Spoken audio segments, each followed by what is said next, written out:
Aujourd'hui, dès le dernier dimanche de novembre, l'arbre de Noël trône en majesté tout en scintillement dans les foyers modestes comme dans les intérieurs les plus somptueux. Son histoire a commencé voilà 5000 ans sur les versants du massif vosgien. Avec ses aiguilles persistantes et ses branches horizontales, le sapin pectiné, toujours vert même coupé, est considéré comme un symbole de pérennité, de fertilité et de renouveau. Précisément, la période du solstice d'hiver marque ce renouveau. L'annonce d'une régénération perpétuelle et d'un nouveau cycle cosmique ne serait-elle pas aussi celle du salut? De nombreuses croyances relatives à la fertilité, la maternité et l'universelle fécondité s'y exhalent lors des fêtes dites païennes, destinées à éclairer la traversée de l'hiver. Ainsi, au solstice, les Celtes se serrent autour de grands feux pour faire reculer les ténèbres d'un monde de terreur et vénérer au cœur de la grande nuit de l'angoisse humaine une présence réconfortante, celle de Druntia, la déesse du sapin et la reine des druides. Il décore un arbre de vie, puis le brûle pour annoncer le passage à l'an neuf.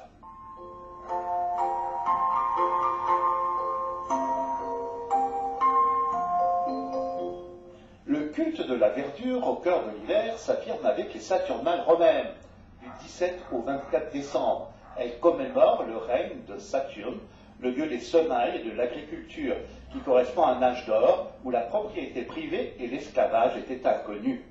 Le monde est à l'envers, maîtres et esclaves échangent leurs rôles, les premiers servant les seconds à table, hommes et femmes se parent de guirlandes, s'échangent des cadeaux et même leurs vêtements.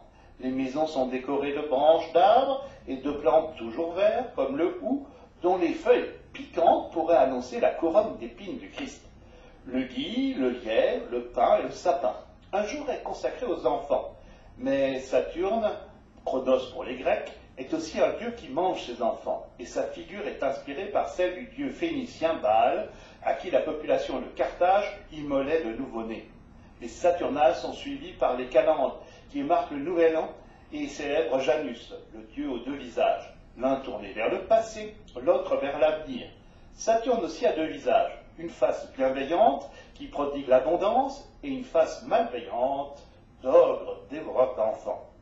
L'empereur Aurélien officialise sur son règne au IIIe siècle le symbolisme solaire venu d'autres univers religieux, en fixant au 25 décembre l'anniversaire du Deus Sol Invictus, le jour de naissance de la divinité solaire invaincue qui chaque année triomphe de la nuit.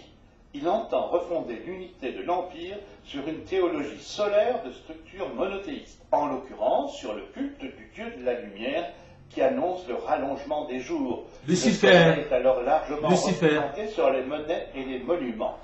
Voici la véritable définition de Noël, mes amis. Converti au christianisme fixe au 25 décembre la naissance du Christ. Ainsi déclaré, Sol Invictus, le soleil invaincu. Le soleil est non plus le Dieu suprême, mais le plus parfait symbole de Dieu. L'Empire se christianise et les premiers symboles chrétiens apparaissent sur les monnaies.